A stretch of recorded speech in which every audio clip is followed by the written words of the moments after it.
Hello friends, পৃথিবীতে এত ধর্মগ্রন্থ কেন? এত ধর্ম কেন?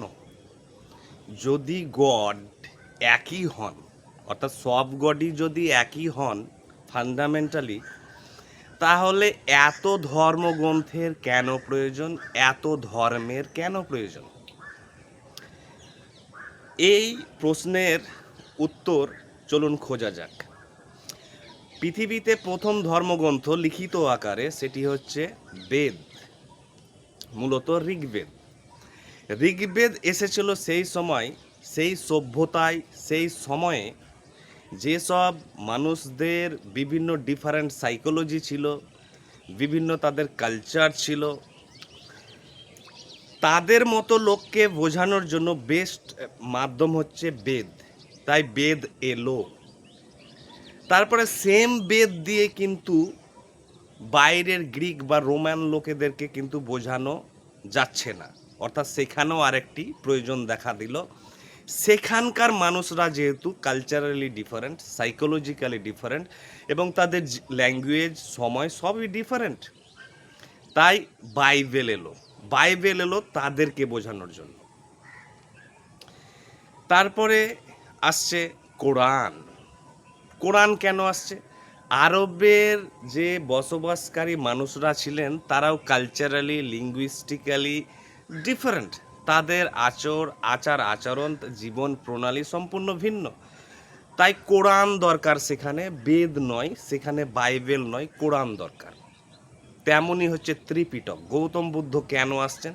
কারণ গৌতম বুদ্ধের সময়ে যেসব মানুষের ইন্টেলেকচুয়াল কৌতূহল, চাহিদা, তাদের কালচার, সাইকোলজি সেটাও ভিন্ন, তাদেরকে তাদের মতো করে বোঝানোর জন্য গৌতম বুদ্ধের মতো একজন লোকের প্রয়োজন। তাই ত্রিপিটক আসছে। এইভাবেই বিভিন্ন যুগে যুগে ধর্ম মহাপুরুষদের, দ্রষ্টাদের, মেসেঞ্জার, প্রফেট, ঋষি, অবতারদের আবির্ভাব হয় নির্দিষ্ট সভ্যতার, নির্দিষ্ট জনগণকে বার্তা দেওয়ার জন্য। দার্শনিক, বৈজ্ঞানিক, নৈতিক, ঐতিহাসিক, রাজনৈতিক, সামাজিক একটি হোল প্যাকেজ। তেমনি আমিও আমার একটি বই লিখেছি, যার নাম আমি দিয়েছি, সেটাকে আমি লিখেছি মূলত ধর্মগ্রন্থ হিসাবে, নীরবতা, একটি নতুন ধর্মগ্রন্থ। সেটি ভেবেছি এই যুগ টোটালি পোস্ট মডার্ন যুগ, অর্থাৎ উত্তর আধুনিকতার যুগ। সেই যুগে totally scientific spirit, philosophical spirit, rationalism, এইরকম জগতে বেদ বা কোরআন বা বাইবেল কিভাবে মানুষ অ্যাকসেপ্ট করবে? তাই আমি আমার স্পিরিচুয়াল, আধ্যাত্মিক এবং দার্শনিক জগৎ থেকে অনুভব করেছি এই টাইপের মানুষকে একমাত্র সেই বই সন্তুষ্ট করতে পারে যে বইটি আমি লিখেছি। তাই ভেরাইটি ধর্ম এসেছে, ভেরাইটি সভ্যতায়, ভেরাইটি মানুষকে সেই একই বার্তা দেওয়ার জন্য ডিফারেন্ট ল্যাঙ্গুয়েজে, different metaphor, different media, different way, different different জিনিস দিয়ে। কারণ মানুষ ডিফারেন্ট প্রত্যেক সভ্যতায়, প্রত্যেক যুগে যুগে। তাই দেখবেন যে ধর্মগ্রন্থের মূল জিনিসটা কিন্তু একই, কিন্তু তার কালার, রং, ল্যাঙ্গুয়েজ, মেটাফোর, উপমা, কেউ পুজো করছে, কেউ নামাজ পড়ছে, কেউ ধ্যান করছে, কেউ প্রার্থনা করছে, জিনিস কিন্তু ডিফারেন্ট ওয়েতে দিচ্ছে, কিন্তু একই ব্যাপার, সেটি হচ্ছে connecting your self with that all pervasive invisible force that underpins this visible and invisible universe. তো কোরআনে যেমন দেখবেন যে আমি বললাম মূল ব্যাপারটি ধর্মের একই, আমরা বাহ্যিক রীতি নীতি ধর্মীয় নিয়ে আমরা কিন্তু মানসিক দ্বন্দ্ব, কলহে ভুগছি। কিন্তু যে ধর্মগ্রন্থের মূল নির্যাসে যাবে, সে করে যাবে, একেবারে এসেন্সে, সত্তায় যাবে, তার কাছে কোরআনও যা, বেদও তা, বাইবেলও তা, ত্রিপিটকতা, তার কাছে ভিন্নতা কিছু আসবে না। ভিন্নতা শুধু হচ্ছে বাহ্যিক এবং অ্যাপারেন্ট। তেমনই কোরআনে একটি লাইন আছে, দেখবেন যে আয়াত, যে দেয়ার ইজ নাথিং লাইক আল্লাহ, অর্থাৎ আল্লাহর মতো কোনো কিছু নেই, অর্থাৎ কোনো বস্তু, দ্রব্য, জিনিস নয়, এটা এনার্জি, মাস কিছু নয়, কোনো ইলেকট্রন প্রোটনের মতো নয় আল্লাহ, অর্থাৎ এই টাইম স্পেসের ঊর্ধ্বে, পঞ্চ ইন্দ্রিয়ের ঊর্ধ্বে। সেম কথা লেখা আছে ঋগ্বেদে, যে দেয়ার ইজ নাথিং লাইক ব্রহ্ম, অর্থাৎ ব্রহ্ম এই টাইম স্পেসে আমরা যা জিনিস দেখছি, আমরা কল্পনা করতে পারি সেই রকমটা নয়, অর্থাৎ সমস্ত ইন্দ্রিয় এবং ইমাজিনেশনের ঊর্ধ্বে। কোরআনে আরেকটি আয়াত আছে, বিখ্যাত আয়াত, যে everything was like smoke before creation. সৃষ্টির পূর্বে এই মহাবিশ্ব কেমন ছিল? বলছে স্মোকের মতো, ধোঁয়ার মতো, অর্থাৎ নাথিং। তেমনই বেদে আছে, অর্থাৎ যে there was everything was void empty and nothing before the creation came into existence. অর্থাৎ সৃষ্টির শুরুতে এই মহাবিশ্ব কেমন ছিল? সমস্ত কিছু শূন্য। গৌতম বুদ্ধেরও এই কথাটি হচ্ছে শূন্যবাদ, নাথিংনেস, অর্থাৎ everything is nothing. There is the essence of this universe is actually nothingness. অর্থাৎ শূন্য থেকেই সমস্ত কিছু সৃষ্টি হচ্ছে, আবার ফর্ম থেকেই সমস্ত কিছু ডেস্ট্রয় হয়ে শূন্যে ফিরে যাচ্ছে। এই একটি প্রক্রিয়া। তাই আল্লাহর জিনিসটিও হচ্ছে শূন্য অ্যাকচুয়ালি, তেমনি বেদেও বলা হচ্ছে ব্রহ্ম, অর্থাৎ সেও শূন্য। গৌতম বুদ্ধের নাথিংনেস, শূন্যবাদও সেও শূন্য, অর্থাৎ সে যেহেতু কোনো দ্রব্য, বস্তু, কীট পতঙ্গ, মানুষ, জীবজন্তু, পশু পাখি কোনো কিছুর মতো নয়, আকাশ বাতাস, চন্দ্র সূর্য কারও মতো নয়, তাহলে সবই হচ্ছে ভয়েড।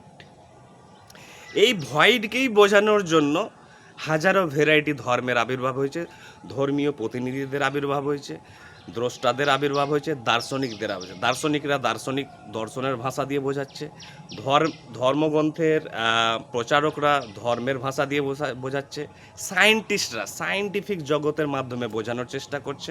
কিন্তু জিনিসটাই একটাই, সেটা হচ্ছে রিয়ালিটি। অর্থাৎ এই যে প্রকৃত সত্য যদি থেকে থাকে, সেই সত্যটা কেমন, তার ধরন কেমন, তার স্বরূপ কেমন, এই জিনিসটা আমরা বুঝে গেলে আর কি সেই যে অসীম বলছি, অব্যক্ত বলছি, অমনিপ্রেজেন্ট বলছি, সর্বশক্তিমান এবং স্বয়ং সম্পূর্ণ, তার কি কোনো নির্দিষ্ট ধর্মীয় পীঠস্থানের প্রয়োজন আছে? তার কি কোনো নৈবেদ্য পুজো পার্বণের প্রয়োজন আছে?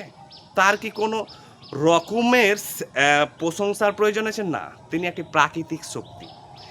আমাদের পুজো পার্বণ প্রার্থনা আমরা যতই ডাকি, সেই শক্তি আমাদের কোনো ডাকের সাড়া দেবে না। যেমন মাধ্যাকর্ষণ শক্তিকে আমরা যতই ডাকি, সোলার সিস্টেমকে আমরা যতই ডাকি, গ্যালাক্সিকে যতই ডাকি, এগুলো প্রাকৃতিক জগৎ। তাই গড জিনিসটি ধর্মীয় নয়, মূলত হচ্ছে প্রাকৃতিক একটি ফোর্স।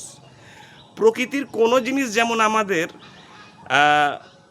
কোনো ডাকে সাড়া দিবে না, তেমনটাই তিনি। কিন্তু আমরা মানুষ ভাবছি যে আমরা ডাকলে হয়তো পাবো, ডাকলে যদি পেতাম তাহলে আমি চাকরি পেতাম, বেকারত্ব চলে যেত, গরিবি চলে যেত, অসুখ বিসুখ থেকে সমস্ত কিছু পেয়ে যেতাম। কিন্তু এমনটা হয় না কোনো দিন। এটি অ্যানথ্রোপোসেন্ট্রিক গড, অর্থাৎ প্রথাগত অর্গানাইজ রিলিজিয়ান বলে যে গড এইরকম সেরকম করুণাময়, কিন্তু মোটেই নয়। এটি একটি প্রাকৃতিক জগৎ এবং গডকে আবিষ্কার করতে হবে। গডকে ডিসকভার করার পর, ধ্যানে পাওয়ার পর, আত্মসমীক্ষা, দার্শনিক যাত্রা, বৈজ্ঞানিক যাত্রায় পাওয়ার পর যে গ্রেটার রিয়েলাইজেশন হবে আমার, সেই রিয়েলাইজেশনই আমার সমস্ত বেকারত্ব, অভাব, দারিদ্র, দুর্দশা, দুশ্চিন্তা, দুঃখ সমস্ত কিছু দূর করে দেবে এবং আমাকে আলোকিত করবে। তারপরেই আমার আর দুশ্চিন্তা থাকবে না, ভয় থাকবে না, আমার মৃত্যু ভয় সবই শূন্য এবং আমি সুখে দুঃখে টোটালি একই রকম থাকবো। তাই গীতায় যে কথাটি বলছে, কোরআনও বলছে, অর্থাৎ গীতায় বলছে নিরাসক্ত কর্মের কথা, ডিসইন্টারেস্টেড সার্ভিস, নিষ্কাম কর্ম উইদাউট অ্যাটাচমেন্ট। তেমনি কোরআনও একটি আয়াত আছে যে হে মোহাম্মদ, কোনো কিছু কোনো আনন্দে এতটাও আনন্দ করো না, কোনো কিছু যদি হারিয়ে যায়, লস করো, সেখানেও দুঃখী হয়েও না, সুখে দুঃখে তুমি একই থাকো। তেমনই গীতাই বলছে। তাহলে পার্থক্যটা কোথায় হলো? কোরআনেও আছে যে যুদ্ধের, যেটা জিহাদ বলছি, সেখানে বেদেও জিহাদ আছে, গীতাতেও জিহাদ আছে, নাম হচ্ছে ধর্মযুদ্ধ, ওটাও ধর্মযুদ্ধ। সেখানে কি বলছে যে যুদ্ধে যারা গিয়ে প্রাণ দিবে বা হারাবে, যুদ্ধে মারা যাবে যেসব সৈনিকরা, সেটা মুসলিমরা, তারা কোথায় চলে যাবে? আল্লাহর কাছে।